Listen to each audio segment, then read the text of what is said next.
don't know if you've ever heard this fact before, but they say if you take a deck of cards and you shuffle up real nice, and then you basically deal it out to yourself, and you take note of the exact sequence that you get, conceivably speaking, you could be the first person to ever get that sequence, and you will be the last person to ever get that sequence in the history of the universe. And the reason for that is because, based on probability, there are 52 factorial possible arrangements of those cards.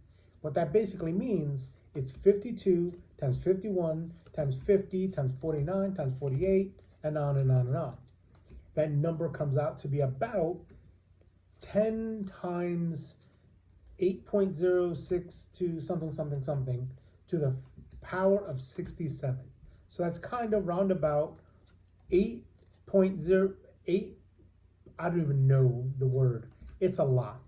There's 67 zeros in it. I'll say that much. So, like I said, it's very possible, if not most likely, that you're the first person to ever get that sequence, and you'll be the last person to ever get that sequence. But let me ask you, what are the odds that you'll get that sequence? Well, 1 in 1, because I just did it, right? The sequence that I just got is the sequence that I got, right? And what if you don't care about getting it more than once? What if once is enough?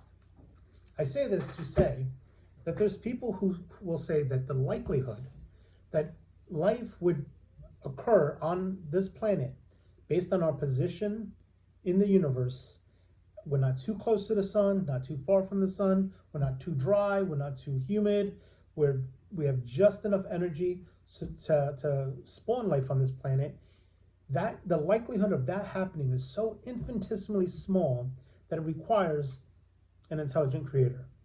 And to that I would say yes, if you needed that to happen twice. But what's the likelihood that it would happen once? Probably the same odds of what I just did. You only need it to happen once.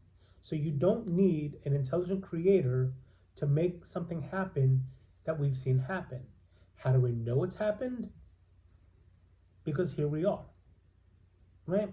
So again, if anyone ever says to you, the likelihood that life would spawn on this planet is so infinitesimally small, all you have to do is say to them, and yet here we are, right? That's a cool thing to share with your poker buddies or the guys down at church. Have a good day.